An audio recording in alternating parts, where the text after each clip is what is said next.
Jadi di dalam Tuhan itu tidak ada yang namanya kebetulan. Selama saudara ada di dalam relnya Tuhan, tangannya Tuhan, saudara mengasihi Tuhan, dan saudara mempunyai hati yang tulus. Apapun yang terjadi dalam hidup saudara, hatimu tulus, ikhlas untuk menerima keadaan, baik itu yang baik maupun tidak yang baik, baik itu berkat maupun masalah, saudara akan menerima itu dengan hati yang tulus. Maka saya mau katakan, tidak ada yang terjadi yang namanya kebetulan kalau hatimu tulus. Tangkap ini ya. Saudara, yang namanya kebetulan seperti apa sih? Pernah saudara nih, ini cek yang sederhana-sederhanaannya ya. Mau tahu nih saudara nih, tulus tidak, ikhlas nggak ketika menerima sesuatu? Udah, jangan salahin Tuhan. Kenapa begini Tuhan? Marah sama Tuhan. Ya, selalu menerima dengan hati tulus, lapang dada. Nanti saudara bisa bingung-bingung terjadi sesuatu yang kelihatannya kebetulan, sesungguhnya bukan. Saudara pernah nggak kepingin makan bakso gitu ya, tiba-tiba nggak berapa lama, 2 menit lah tukang bakso lewat. Tukang bakso lewat. Kebetulan si Udin tukang bakso langganan lewat. Nggak ada yang kebetulan. Karena hatimu tulus itu saudara ada di tangan Tuhan. Hatimu, maksudnya keinginanmu itu Tuhan udah teropong. Begitu saudara mau, itu alarm ke Tuhannya udah bunyi, titit. Apa sih? Oh, bakso. Lewat tuh tukang bakso. Saya pernah cerita ya di sini ya. Saya kan kerja usaha fotokopi, jual spare part. Saya punya pelanggan satu nih. Taunya setiap dia 10 hari pasti dia datang belanja, cukup banyak, jadi cukup menjadi perhatian saya gitu ya. Sampai udah sebulan, 2 bulan gitu ya, saya jadi teringat sama dia. Ini orang kok udah lama ya, nggak muncul lagi di tempat saya. Dia belanja di mana gitu ya. 2 bulan, saudara bayangkan. Pelanggan saya anggap hilang kali. Saya tanya sama pegawai saya. Nah, pegawai saya kan namanya Agus. Gus, kamu tahu nggak sih itu tuh? Saya kan nggak tahu namanya. Siapa itu tuh ya? Yang kalau belanja tuh dia selalu ambilnya ini. Saya nggak tahu namanya ya. Baru selesai ucap nih, muncul dia. Apa saudara katakan itu kebetulan? Kagak. Tuhan sudah rancang. Baru ngomong selesai begitu, muncul dia. Terus kita ngomong apa? Kok bisa gitu ya? Iya, kenapa ya? Kok bisa gitu? Baru lu disebut sama bos. Misalnya pegawai saya bilang, baru lu dicariin lu, muncul lu. Dasar lu panjang umur ya. Ini lika-liku hidup. Saya nggak tahu, saudara coba cek ya. Saudara sering nggak mengalami kebetulan yang seperti saya cerita? Itu sederhananya. Ada? Sering ya? Mau ke dokter, sakit ini, sakit itu, di perjalanan ketemu si ini, nggak jadi ke dokter. Ada kan? Itu bukan kebetulan. Waduh, kebetulan lu gua ketemu di sini. Gua udah mau dioperasi sama dokter itu, sadis banget itu dokter, kasih waktu cuma 24 jam. Kalau nggak ditangani, waduh bisa lewat nih. Waduh, saya juga khawatir, takut, bagaimana? Untung saya ketemu Bapak kasih saya solusi begini gitu. Itu kebetulan apa pertolongan Tuhan? Pertolongan Tuhan. Asal hatimu apa? Tulus dalam menghadapi apapun. Jangan salahin siapapun ya. Oke, tangkap ini ya. Nah, ciri orang yang hidup di dalam tangan Tuhan. Nah, ini sambil kita introspeksi diri ya. Yang pasti ada saat teduh. Saat teduh itu apa? Meditasi, berdiam diri, bisa merenungkan firman, berdoa. Nanti saudara akan penuh dengan hikmat. Contoh nyata. Saya nggak tahu saudara pernah ngalamin ini nggak? Ini juga saya nonton di TikTok dan saya cocokkan dengan kehidupan saya. Setiap jam 3, jam 4 selalu terbangun. Ada yang seperti itu?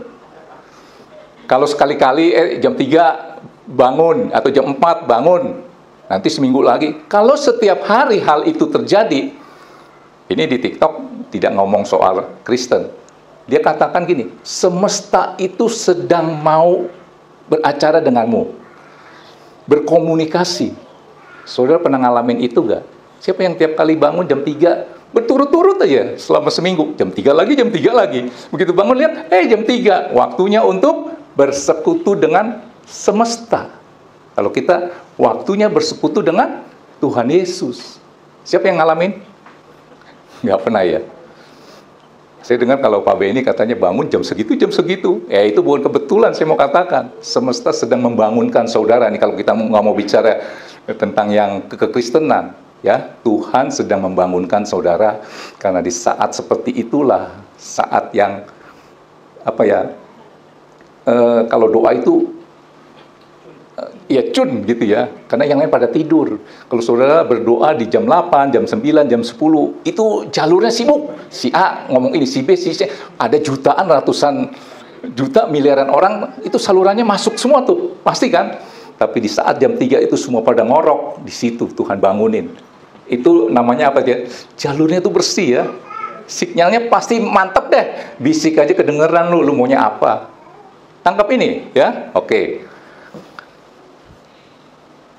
Nah, saya kasih contoh ya. Raja Asa, coba sekarang begini. Artinya, tadi saya katakan dibangunkan jam 3, jam 4, mau ada masalah, tidak ada masalah, selalu terjalin hubungan dalam arti doa. Ya, istilahnya meditate itu kan semedi merenungkan firman Tuhan. Jangan tunggu ada masalah, persoalan, baru saudara merenung. Kenapa ya harus terjadi ini dan terjadi itu? Tangkap ini ya. Masalah besar baru saudara berseru panggil nama Tuhan Yesus, baru ada saat teduh. Saudara rela untuk pasang alarm, dibangunin jam 3. Kring. Waktunya saya berdoa. Tangkap ini nih.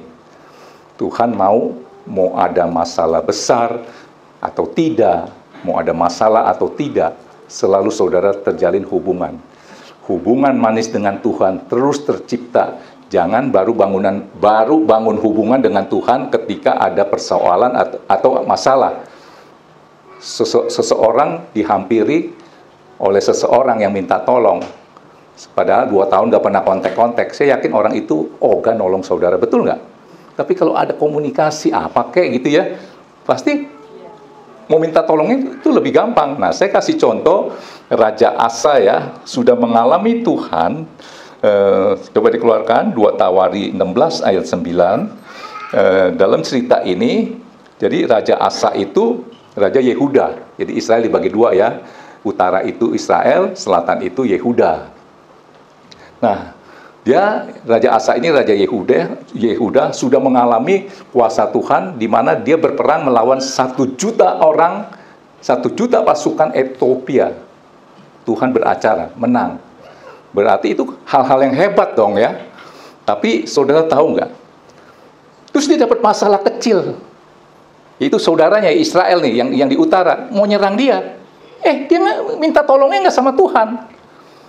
Karena dia berpikir, urusan begini aja pakai doa. Pernah nggak saudara seperti itu? Gini ayo lu pakai doa. Jadi doanya bagaimana? Tunggu lu divonis stadium 4, nah itu baru lu doa. Kan bodoh. Betul nggak?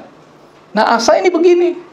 Satu hari dia dapat persoalan dari saudara, ya saudaranya dong, Israel. Dia kan Yehuda, utara, selatan. Dia nggak minta tolong sama Tuhan. Dia minta tolong sama bangsa lain, ya, orang asing. Sehingga keluar ayat ini. Lihat nih. Karena mata Tuhan menjelajah seluruh bumi untuk melimpahkan kekuatannya kepada mereka yang bersungguh hati terhadap Dia. Dalam hal ini, si Asa nih, engkau telah berlaku bodoh, oleh sebab itu mulai sekarang engkau akan mengalami peperangan. Kok lu gak ingat waktu Tuhan bekerja, waktu si Raja Asa ini menghadapi tentara 1 juta. Coba Vero lihat yang 1 juta di atas ini ya, nanti kamu keluarin di sini biar mereka ini yakin di atasnya sebelum ayat 9. Ada nggak? Ada nggak? Saya kurang. Ada kan? Nggak tahu ayat berapa lah, ayat 7 atau berapa gitu ya. Ada yang 1 juta. Artinya apa? Saudara, jangan ada persoalan besar baru saudara berdoa. Persoalan kecil, saudara nggak berdoa. Saudara tahu nggak? Si Raja Asa, udah lanjutin aja ke 9, ayat 9.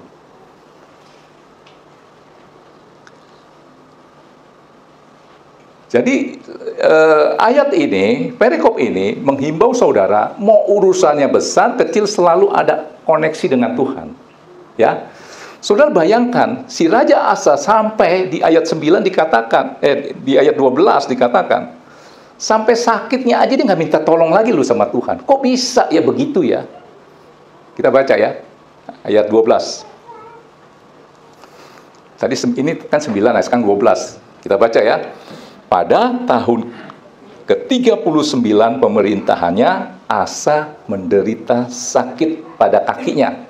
Asa ini apa? Seorang raja yang ditolong Tuhan ketika mau diserang oleh 1 juta pasukan Ethiopia.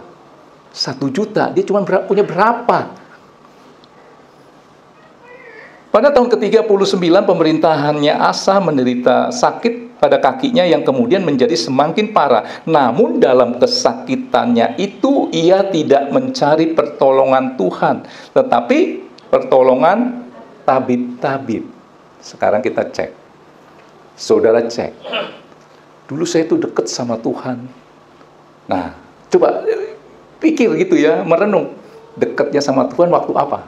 Mungkin saudara punya persoalan yang besar, Tuhan tolong. Sekarang kok jadi jauh? Kenapa? Ya saya kurang gitu mau libatin Tuhan, urusan-urusan kecil-kecil gitu. Pernah ada soal seperti itu? Saya mau katakan itu saudara bahaya loh. Bayangin, Asa ini sampai sakit aja dia nggak berdoa, nggak cari Tuhan, dia cari ke tabib-tabib. Kenapa? Nah, saudara harus libatkan Tuhan dalam arti mau itu besar, kecil, mau itu baik atau tidak, libatkan Tuhan. Artinya apa? Berdoa bukan mencari berkat materi, berdoa cari wajahnya.